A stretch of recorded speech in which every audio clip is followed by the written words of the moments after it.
In 2018, a woman we'll call Maya sat at her kitchen table and spat into a small plastic tube. She sealed it inside a little cardboard box stamped with 3 friendly words, "Welcome to you," and dropped it in the mail.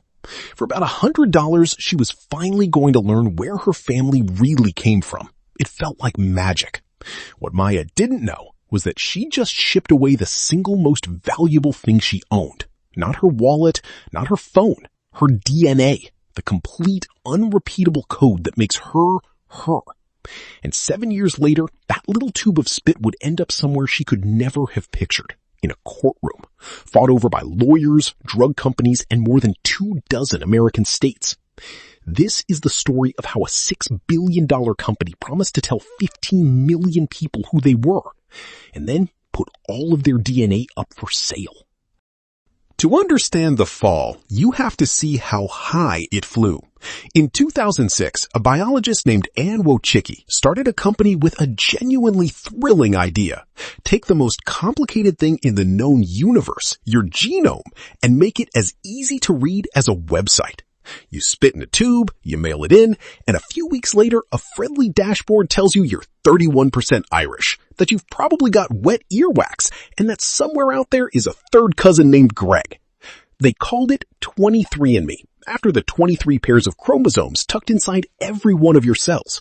And people went wild for it.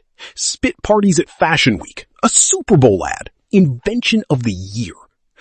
Over the next decade, more than 15 million people happily mailed in their saliva. It wasn't a scam. It wasn't a flop. For a while, it was one of the most beloved products in America, which is exactly what makes what happened next so strange. But hidden inside that beloved product was a quiet, fatal math problem. Ask yourself one question. How often do you need to learn your ancestry? The answer, for almost everyone, is once. You spit, you get your results, you say, neat, and you never need the product again. No refill, no subscription, no reason to come back. And that is a terrifying way to run a company. The healthiest businesses on earth run on recurring revenue.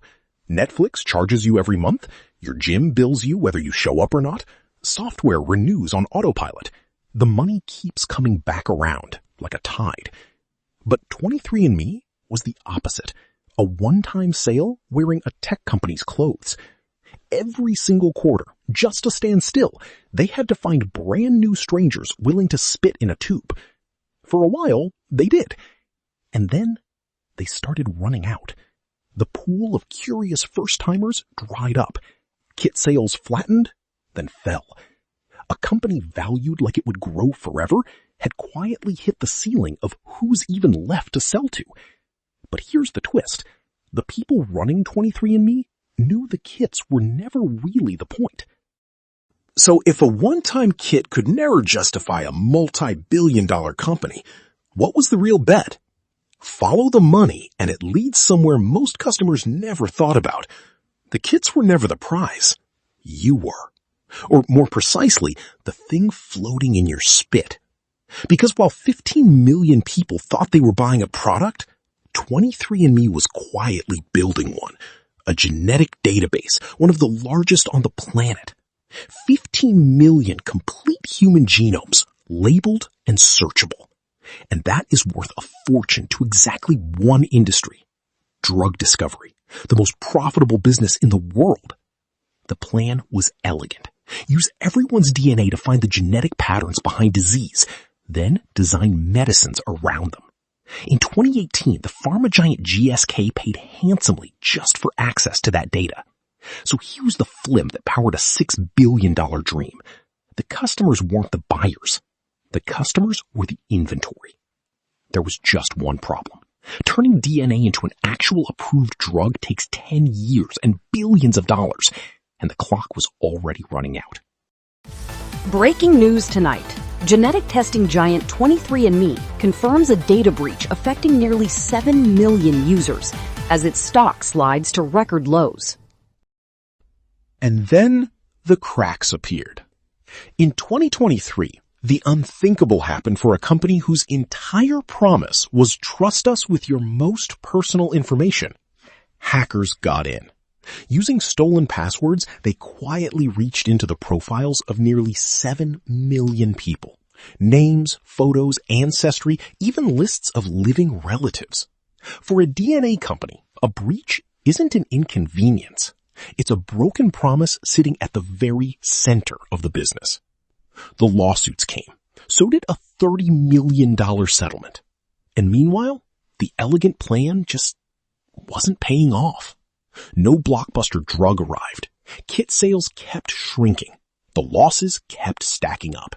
And the stock, which had floated onto the market in 2021 at around $10 a share, riding a wave of pandemic-era hype, began to fall and fall and fall.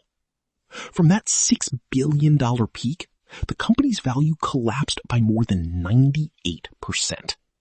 The tide that was supposed to keep coming back in was going out, and it wasn't returning. This just in. 23andMe has filed for Chapter 11 bankruptcy. Founder Ann Wojcicki has stepped down as chief executive, effective immediately. By 2024, the walls were closing in.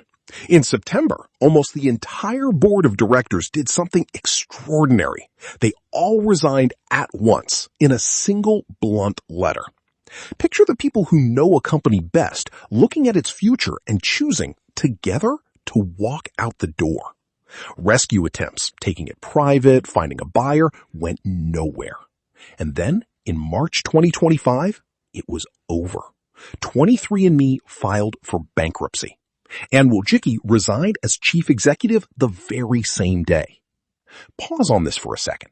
A company once worth $6 billion, a household name, the keeper of the genetic blueprints of 15 million living people, was now broke. And in bankruptcy, broke companies must do one thing above all else: sell whatever they own to pay back what they owe. Which raised a question almost nobody had stopped to ask. When a company like this one dies, what exactly happens to all that DNA? Tonight, a bidding war over the DNA of 15 million Americans as more than 24 states sue to block the sale. Here's the part that turned a business story into something genuinely unsettling. When a company goes bankrupt, its assets are auctioned off to pay its debts.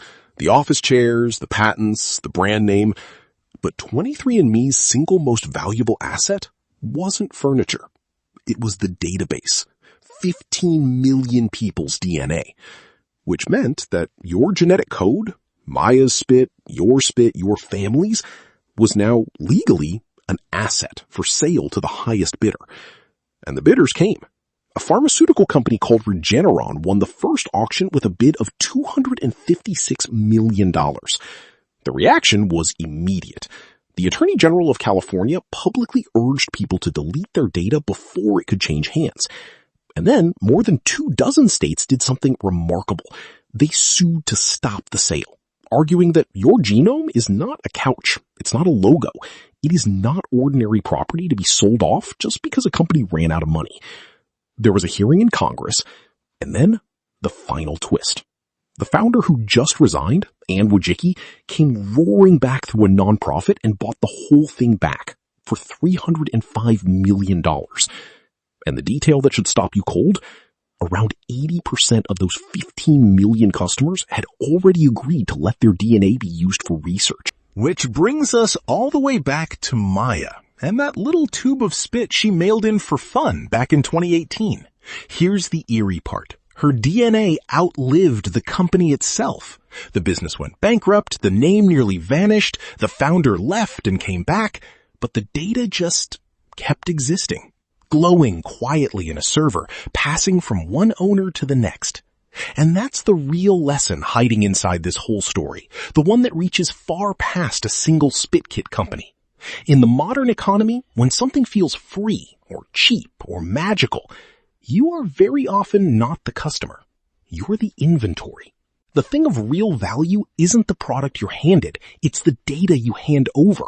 And a privacy promise is only ever as strong as the company making it. When that company dies, the promise can die with it. And the most personal thing about you can be sold off like a desk in a liquidation. 23andMe asked a beautiful question. Who are you, really? It just never warned you about the harder one underneath it. Who gets to own the answer? So tell me, would you have rushed to delete your data the moment the auction was announced? Or would you have let it ride? Drop it in the comments.